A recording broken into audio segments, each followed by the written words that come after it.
నిన్న జగన్మోహన్ రెడ్డి గారి సుదీర్ఘమైన ప్రెస్ మీట్ ఎలా చూడాలంటారా? సుదీర్ఘమైన ప్రెస్ మీట్ ని సుదీర్ఘమైన ప్రెస్ మీట్ అంటే ఏదన్నా ప్రజలకు ఉపయోగపడేది సుదీర్ఘమైన ప్రెస్ మీట్ అంతేనా కదా? నీకు నువ్వు ఉపయోగపడి నీకు నువ్వు ఏం చేసావు అనేది చెప్పుకునే సుదీర్ఘమైన ప్రెస్ మీట్ ఎలా అయింది? ప్రజలకు ఉపయోగపడితే సుదీర్ఘమైన ప్రెస్ మీట్. ఏం చేసావు నువ్వు? సుదీర్ఘమైన ప్రెస్ మీట్ పెట్టావు. ఇంట్లో కూర్చొని బటన్ నొక్కటమా? సుదీర్ఘమైన ప్రెస్ మీట్ పెట్టడం ఇది చేశానని చెబుతున్నావా? లేకపోతే మా బాబాయిని చంపినాడు నేను కాపాడాను. నీ బాబాయిని చంపినాడు నీ చెల్లెలను అడుగు చెప్పిద్ది కదా, నీ అక్కను అడుగు చెప్పిద్ది కదా, నీ అమ్మను అడుగు చెప్పిద్ది కదా. ఎవరో గురించి నువ్వు నేను అది చేశాను, నేను తోపు తురుము, నేను ఇది అది అంటే కుదరదు వ్యవస్థలో. ఇలా ఒక రోజు బాగానే ఉంటుంది. ఇప్పుడు 2019 నుంచి 24 మధ్యలో అన్నీ అయ్యే చెప్పావు. ఇప్పుడు కూడా అయ్యే చెబితే జనం నమ్మే స్థితిలో లేరు కదా. జనం నమ్మే స్థితిలో లేరు. జనం ఎంతసేపటికి సుదీర్ఘమైన ప్రెస్ మీట్ చెప్పాను. నువ్వేం చెప్పావు సుదీర్ఘమైన ప్రెస్ మీట్లో? నేను మంచివాడిని, అందుకనే మా తాతను చంపినా, మా నాన్నని చంపినా, మా బాబాయిని చంపినా ఇంతవరకు ఎవరి మీద ప్రతీకారం తీర్చుకోలేదు అని నేను ఇందాక అంటుంది. తాతను చంపావా లేదా, లేకపోతే మా నాయన చంపారా లేదా? మరి మీ నాయన చంపిన రిలయన్స్ నువ్వు అన్నావు కదా, ఆ రోజు అన్నావు కదా, రిలయన్స్ పెట్రోల్ బంకులు పగలగొట్టాలి నువ్వు అన్నావా లేదా? మరి ఆయనకి రాజ్యసభ ఎట్టిచ్చావు? ఎలా ఇచ్చావు నువ్వు? మరి నువ్వే కదా. మరి 19 నుంచి 24 మధ్యలో ఉందే, మరి వాళ్ళకి రాజ్యసభ ఎలా ఇచ్చావు? మరి మీ తాతను చంపినాడికి పక్కనే కూర్చుని దినేష్ రెడ్డికి నువ్వెలా మరి పార్టీలో చేర్చుకున్నావు? నువ్వెలా అధిక జనరల్ సెక్రటరీ ఎట్లా ఇచ్చావు? మరి నువ్వే కదా ఇచ్చింది ఇవన్నీ. మరి మీ చెల్లెల్లో అక్క రోడ్డు మీద పడి మా అన్న కరెక్ట్ కాదు, మా చంపింది మా అన్నయ్యనని సునీత వివరంగా చెబుతుంది కదా కోర్టులో. ఇప్పుడు ఎవరు కాపాడారు? నువ్వే కదా ఈ నాయకులను కాపాడుతుంది. వాళ్ళని చంపిన ముగ్గురిని కాపాడుతుంది నువ్వే కదా. మరి కాపాడి నేను ఇంకేం చేయలేదంటే దాని అర్థం ఏంటి? ఎవరు పిచ్చోళ్ళేడా? జగన్మోహన్ రెడ్డి ఎందుకు అలాంటి పిచ్చి ప్రెస్ మీట్లు పెడతావు? నువ్వు 151 దాన్ని ఇట్లాంటి పిచ్చి ప్రెస్ మీట్లు పెట్టే నువ్వు 11కి వచ్చావు. రేపు 0కి రాబోతున్నావు నువ్వు. ఇప్పటికైనా తెలుసుకోండి. ఇప్పటికైనా పిచ్చి ప్రలాపం పడకుండా జనం కళ్ళుండి జనం బాధలేందో తెలుసుకొని ఏదైనా తప్పు జరిగితే ఇదిగో ఈ తప్పు జరిగింది చంద్రబాబు గారు, ఇది కరెక్ట్ చేసుకోండి, ఈ తప్పు కలిగింది పవన్ కళ్యాణ్ గారు కరెక్ట్ చేసుకున్నాను. నువ్వే తప్పులు మాట్లాడతా, నువ్వే తప్పు చేస్తా. ఇంకా కూటమి ప్రభుత్వానికి ఏం చెబుతావు నువ్వు? ఇంకా నువ్వు ఎలా నాయకత్వం ఎదుగుతావు? అంటే ఆయన చేసి చెప్పింది తప్పు అంటారా? ఆయన అందరినీ క్షమించలేదంటారా ఎవరిని? అంటే ఇప్పుడు క్షమించాడు కదా. మరి దినేష్ రెడ్డికి ఎట్లా ఇచ్చారు మరి పదవి? సతీష్ రెడ్డి గారు, అదే సతీష్ రెడ్డి సారీ దినేష్ రెడ్డి అన్న. సతీష్ రెడ్డికి ఎలా ఇచ్చారు పదవి? ఎలా ఇచ్చారు? నువ్వు ఇచ్చిందే కదా. మరి కాపాడుతున్నావా? మరి ఏమన్నా నువ్వేం చేయలేదన్నావా? ఇప్పుడు మీ బాబాయిని చంపిందంటూ ఆజ్యుడు గుజ్జుడు మొత్తం నువ్వేనని చెబుతున్నారు కదా ప్రజలంతా. లేదు, దస్తగిరి చంపి కారులో దర్జాగా తిరుగుతున్నా, నేనేం చేయలేదంటే అర్థం చేసుకోండి, నేను అంత మంచివాడినో అంటున్నాడు. అంటే 2019 నుంచి 2024 మధ్యలో నువ్వు దస్తగిరిని ఏం చేయలేదా? ఏం చేయలేదంట. కోడికత్తి సీనుగాడిని మరి ఎన్ని రోజులు నువ్వు మరి కోర్టుకు పోకుండా ఎంత ఇబ్బంది పెట్టావు? కోడికత్తి ఇప్పుడు మీ బాబాయ్ అంటే ఎవరో చేశారన్నో అయిపోయింది. కోడికత్తి నీకేగా పొడిచింది కొద్దిగా. దానికి పెద్ద సర్జరీ అయినట్టు మరి పడుకొని ప్రెస్ మీట్లు పెట్టి నేను ఇదైపోయాను అదైపోయాను అని చెప్పి మరి ఈ రోజు కోర్టుకు పోలేదు కదా. కోర్టుకు పోతే వాడు ఎప్పుడో బయటకు వచ్చేవాడుగా. మరి నువ్వు ఎక్కడ మంచి చేస్తున్నావు? నువ్వు ఎక్కడైనా ఏం చేస్తున్నావు? నువ్వు ఏదో ఒక వేగ్గా ఒక ప్రచారం చేసేసి పేడ ఒకడి మీద వాడే కడుక్కోవాలి, వాడే తుడుచుకోవాలి, వాడే శుభ్రపడాలన్నట్టు మాట్లాడితే కుదరదు జగన్మోహన్ రెడ్డి. అయిపోయింది వ్యవస్థ. ప్రతిదీ ఇలా అంతా ఆన్లైన్లో కనపడుతుంది. నువ్వు పెట్టిన సెకండ్కే ప్రెస్ మీట్కి ఎన్ని వచ్చినాయి చూసావా? ఆయన చెప్పాడు కదా వివరంగా. చెప్పాడు చెప్పలేదా? మొత్తం చెప్పాడు కదా నేను ఏబిఎన్కి A to Z చెప్పాడు కూర్చొని. నువ్వేం చేసావు అనేది, ఒక సిఐని ఎంత ఇబ్బంది పెట్టావు అనేది A to Z చెప్పాడు కదా. నువ్వు అప్పటికి ఎమ్మెల్యే ఎంపీ కాకుండానే ఉన్నప్పుడే ఇది, ఎంపీ ఎమ్మెల్యే కాకుండా ఉన్నప్పుడే జరిగింది ఇది. సిఐని ఇబ్బంది పెట్టింది ఆ రోజే. మరి చట్టాన్ని నువ్వు అతిక్రమించినట్టే కాదా? అంటే మీ నాన్న సీఎం అని ఏదైనా చేయొచ్చని చూపించావు ఆ రోజు ఆ సిఐకి. సరే, ఇవన్నీ ఒకెత్త అయితే కనుక చంద్రబాబు నాయుడు గారికి నిద్రలో ఎవరైనా సరే మావిగన్ అని చెబితే కనుక ఆయన బీపీ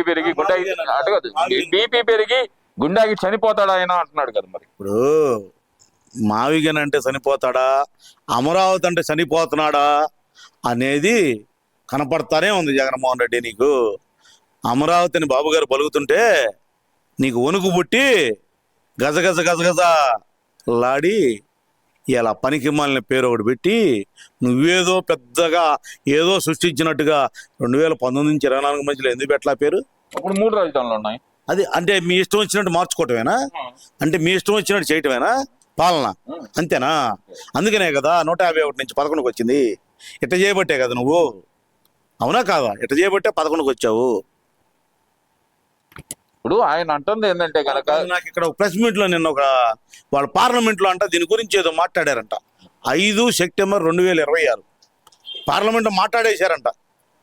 5 సెప్టెంబర్ 2026 ఇంత మటుకి వచ్చిందా ప్రజలారా? మీరే చెప్పండి. కన్ఫ్యూజ్ అయ్యి ఉంటాడులేండి. కన్ఫ్యూజ్ అయింది. ఏ ప్రెస్ మీట్ లో ఏం కన్ఫ్యూజ్ కాల ఆయన? ఏదైనా సక్రంగా ఒక ప్రెస్ మీట్ చూపించండి, ఇదిగో ఇది శుభ్రంగా మాట్లాడాడు 1 to 1, ఇదిగో ఏ తప్పు లేకుండా మాట్లాడాడని చెప్పండి. కన్ఫ్యూజ్ అయ్యేది ఏంది? మీరు కన్ఫ్యూజ్ అవుతున్నారా, ప్రజలను కన్ఫ్యూజ్ చేస్తున్నారా? జగన్మోహన్ రెడ్డి అనేవాడు ఏం కన్ఫ్యూజ్ కాడు, ప్రజల్ని మార్పు చేద్దామని చూస్తున్నాడు ఏదో ఒక అబద్ధం చెప్పి. కానీ ప్రజలు నమ్మట్లా, అది అర్థం అవట్లా జగన్మోహన్ రెడ్డికి. ఇప్పటికైనా సరే జగన్మోహన్ రెడ్డి తెలుసుకొని నిజం మాట్లాడితే ప్రజలు అప్పటికైనా మేలుకుంటారేమో, ఆ జగన్మోహన్ రెడ్డి కరెక్ట్గా మాట్లాడుతున్నాడు, కొద్దిగా ఆలోచిద్దాము అని. ఇప్పుడు ఆయన మళ్ళీ నిన్న పోలీస్ ఆఫీసర్లను బెదిరించిన పరిస్థితి. మీ డ్యూటీ మీరు సక్రమంగా చేయకపోతే ఓడిపోయిన తర్వాత, అంటే మీరు రిటైర్ అయిన తర్వాత ఎక్కడున్నా సరే బట్టలు ఉప్పదీసి లాక్కొస్తాను, 7 సముద్రాల అవతల ఉన్నా సరే. రిటైర్మెంట్ అయిన తర్వాత బట్టలు ఊడి తీసి లాక్కురావచ్చు, లేకపోతే ఇంకో తీసి లాక్కురామను. లాక్కురావడానికి 2019 నుంచి 24 మధ్యలో లాక్కొచ్చావుగా, చేసావుగా, అయిపోయిందిగా. ఇంకా నీ చరిత్ర ఏమి లేదుగా, ఇంకా నువ్వేం దేకాల్సిందేం లేదుగా, అయిపోయింది నీ చరిత్ర. నువ్వేం దేగుతావు అనేది దేకావు, చూశారు ప్రజలంతా, తీర్పిచ్చారు 151 నుంచి 11. ఇంకా నువ్వు దేకాల్సిందేందో ప్రజలు చూశారుగా, నువ్వు ఇంకేం చేస్తావు? ఇంకా అంతకంటే ఏం చేయగలుగుతావు? నీకు అంత 151 తీర్పిచ్చినప్పుడు నువ్వు ఎలా పాలన చేయాలి? అద్భుతమైన పాలన చేస్తే జనం ఇంకోసారి చూసేవాళ్ళు. నువ్వు అద్భుతమైన పాలనలో కనీసం మాట్లాడటానికి హక్కు లేకుండా ప్రజాలో కనీసం మాట్లాడే స్వేచ్ఛ ఇవ్వాల నువ్వు. సరే, వాళ్ళ నాయకులు చేసిన తప్పులు కప్పిపుచ్చుకోవడానికి, అంటే ములకల చెరువు మద్యం కేసులో అక్రమంగా జోగి రమేష్ పేరు ఇరికిస్తున్నారు అనే మాట కూడా అంటున్నారు కదా. ములకల చెరువులో జోగి రమేష్ అనే పేరు ఇరికిస్తున్నారా లేదా అనేది కోర్టులో ఉంది కదా. అది ఇవాళ మనం ఎట్లా మాట్లాడుతాం దాని గురించి? జోగి రమేష్ ఏమైనా పత్తిత్తు కాదుగా, అతను వ్యవస్థ అదిగా, అతని వ్యవస్థలో చెప్పాడుగా, వాళ్ళు మమ్మల్ని తీసుకెళ్ళి అక్కడ అతను చేపించాడని విట్నెస్ చెప్పారు కదా. నువ్వు నేను చెప్పింది కాదుగా. అతను ఎప్పుడు దాకా వాళ్ళతో స్నేహం చేశాడు, ఆ స్నేహానికి అతను వెళ్ళి అక్కడ చేయమన్నాడు, చంద్రబాబు మీద అపవాదు తెమ్మన్నాడు. ఆ అపవాదు కోసం ఇవన్నీ జరిగినాయి, ఇవన్నీ మరి కోర్టులో ఉన్నాయి, కోర్టే తీర్పిచ్చింది. దాని గురించి మనం మాట్లాడటం అనేది సమంజసం. మీరు మాట్లాడటం సమంజసం కాదు, మరి ఆయన ఎందుకు మాట్లాడుతున్నారు? సరే, ఇక దానికి ఇంకా జోగి రమేష్ అనే చెడ పురుగు, మనం ఇంకా అంతకంటే మనం మాట్లాడాల్సిన వ్యవస్థ ఏం కాదు. అది కోర్టు పరిధిలో ఉంది. కోర్టు జోగి రమేష్కి ఏం చేయాలో చట్టం తన పని తాను చేసుకుపోతుంది. సరే, ఫైనల్ గా చూస్తే కనుక పవన్ కళ్యాణ్ గారిని ఆల్రెడీ ఎప్పుడు దాదాపు ఒక 35 ఏళ్ళు 38 ఏళ్ల క్రితం చనిపోయిన వంగవీటి మోహన్ రంగా గారి ఉదంతాన్ని కూడా మళ్ళీ ఇప్పుడు ఆయన లేపటాన్ని ఎలా చూడొచ్చుంటారు? వంగవీటి మోహన్ రంగాన్ని చంపింది ఎవరో చెప్పలేదా? అతను చెప్పాడు కదా, ఏపీ ఫైబర్ ఎండి గౌతమ్ రెడ్డి చెప్పాడుగా. ఎవరు చంపారో చెప్పాడుగా, ఎలా చంపాడో చెప్పాడుగా. పవన్ కళ్యాణ్ ఏమన్నా అప్పుడు ఉన్నాడా? ఎవరు చంపారని చెప్పాడుగా. వాడికే నువ్వు అవినాష్కి కూర్చున్నావుగా, నువ్వు సీట్ వేసి కూర్చోబెట్టావుగా, ఎమ్మెల్యే ఇచ్చావుగా, వాళ్ళ తాలూకానేగా, అవునా కాదా? మరి ఇంకా ఎవరు ఏంది మరి ఈ ప్రతిదీ తప్పుగా మాట్లాడి దాన్ని మనం సరి చేయాలంటే ఎంతవరకు సరి చేస్తాము? మనం సరి చేయాలనుకుంటే ప్రజల దగ్గరికి వెళ్ళి, ఇదిగో నేను 2019 నుంచి 24 మధ్యలో తప్పు చేశాను, ఆ తప్పును సరి చేయండి ప్రజలారా, నేను ఇంకోసారి నాకు అవకాశం అని చెప్పాలి. అంతేగాని ప్రతిసారి నువ్వు 2019 నుంచి 24 మధ్యలో దరిద్రమైన పనులు చేసి దరిద్రంగా అనుభవించి ఇవాళ కొత్తగా వచ్చి నేను ఇది చేశాను నేను అది చేస్తాను, నేను తోపుని తురువుని, నేను ఇది అంటే మీ అక్క మీ చెల్లెలు మీ అమ్మే నీ గురించి చెప్పేశారు కదా, ఇంక నువ్వు చెప్పాల్సిందే ఉంది. ప్రజలకు అన్నీ తెలిసిపోయినాయి నీ గురించి. ఒక్కసారి అని ఛాన్స్ తోటి వాళ్ళు చేసిన తప్పుని వాళ్ళు దండం పెట్టుకొని, అయ్యా మేము చేసిన తప్పుని క్షమించండి, ఇలాంటి వ్యక్తి మాకు అన్నయ్యగా ఉండటం అనేది అనర్హుడు అని చెప్పారు కదా. నువ్వు నేను చెప్పలేదు కదా. తోడ పుట్టిన కడుపు పుట్టిన రక్తం బంధుకు పుట్టిన వాళ్ళే చెబుతున్నారు కదా జగన్మోహన్ రెడ్డి వ్యక్తిత్వం గురించి. నువ్వు నేను చెప్పాల్సిన అవసరం లేదు. ఇక్కడ అయిపోయింది జగన్మోహన్ రెడ్డి చరిత్ర. జగన్మోహన్ రెడ్డి ఏదైనా చేయాలనుకుంటే ప్రజలతో రోజు మమేకమయ్యి ఇదిగో ఈ తప్పు జరుగుతుంది అని కుటుంబ ప్రభుత్వం చెప్పనండి, అది మేము సరి చేసుకుంటాం. అంతేగాని ఊరక 2 గంటలు ఇంట్లో కూర్చొని ప్రెస్ మీట్ చేయటం, ఆ ప్రెస్ మీట్ని మనం సరి చేయటం తెలుగుదేశం పార్టీ కార్యకర్తగా ఇది చాలా తప్పు. ఇలా ప్రతిదీ మేము అతను బురద వేయటం మేము కడుక్కోవటం అనేది చాలా ఇదిగా ఉంది. ఎబ్బెట్టుగా జగన్మోహన్ రెడ్డి ఇప్పుడైనా సరే నీతి నిజాయితీగా మాట్లాడు. ప్రెస్ మీట్ పెడితే తప్పులు దొరలకుండా మాట్లాడు. నీ యొక్క నిజాయితీకి నిబద్ధతగా నిదర్శనంగా ఉంటుంది. ముందు మీ చెల్లెల్ని మీ అక్కని మిమ్మల్ని సరి చేసుకో.